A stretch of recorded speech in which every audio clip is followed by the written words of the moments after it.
The Elmore Stout High School is taking steps to help parents and guardians get a better understanding of depression and suicide in young people.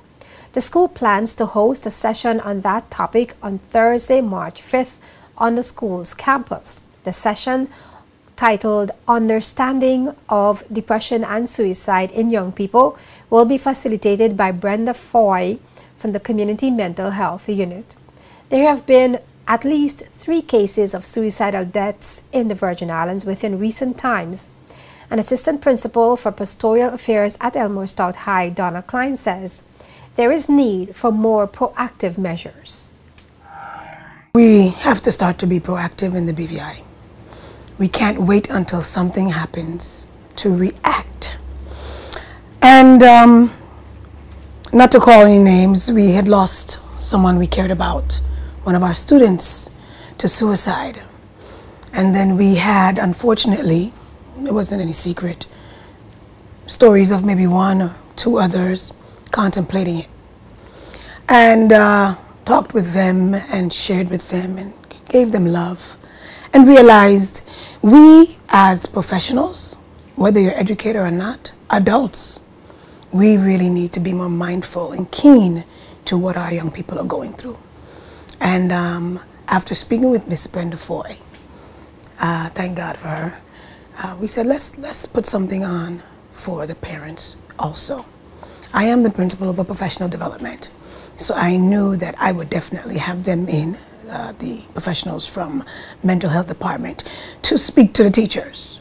You know, what are the signs when that child's head is on the desk, or how do we know when someone's really depressed? What is it that happens in the classroom experience that a teacher should be very keen to understanding? Whoa, that's a flag, a red flag. And likewise, the parents should know too. Because we're realizing the parents don't spend time with their students, their children, not even as much as we do. We see them from sometimes 7:30, 8 o'clock in the morning until 7 o'clock at night and later. And when they get home, mommy and daddy, they don't really understand. And I'm not blaming anyone. We just aren't as attentive as we were back in the past. Suicide is now among the 3 leading causes of death among persons aged 15 to 44, male and female. The World Health Organization estimates that suicidal deaths will increase worldwide, and because suicidal thinking doesn't get better on its own, persons must get help.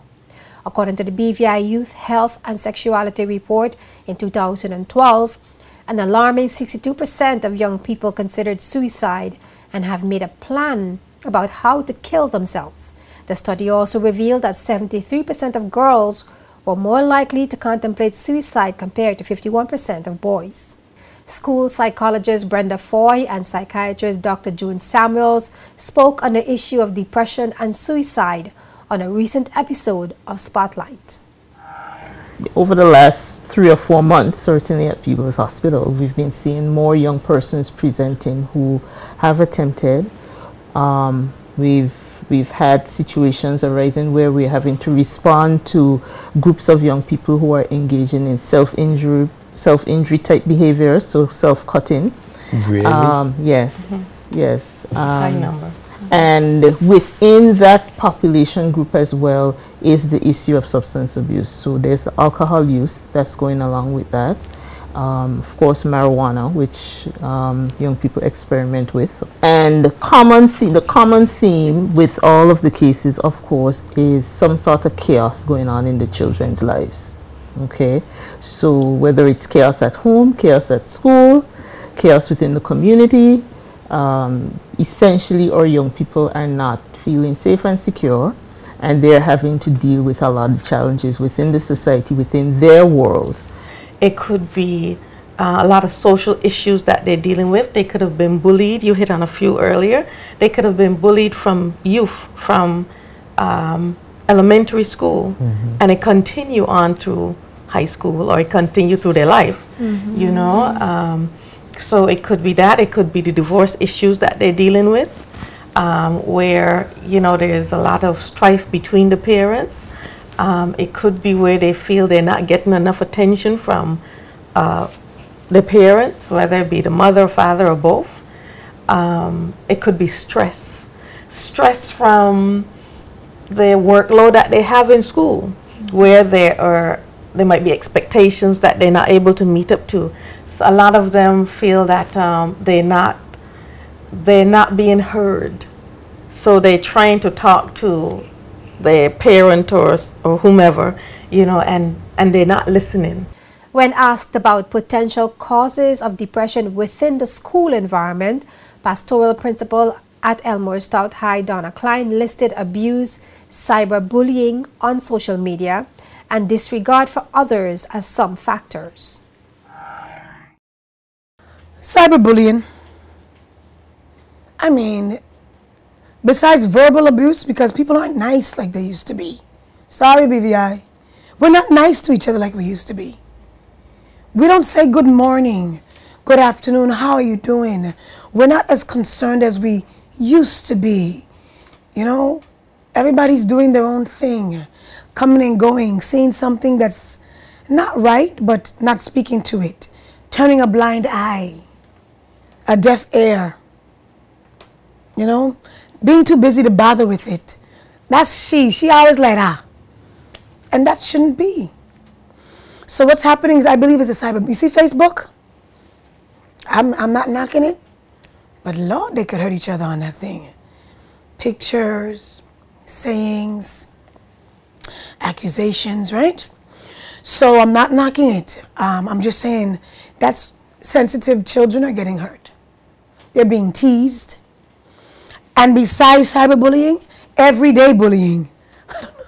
1,372 students. Oh gosh, some of those kids are real mean to each other. And I think it's those students that don't have as bold a temperament as they might have looked on the outside, they take things in. Not to mention the reality that home isn't as peachy and creamy as we think. So when they come to school, they're bombarded with so many different attitudes, you know?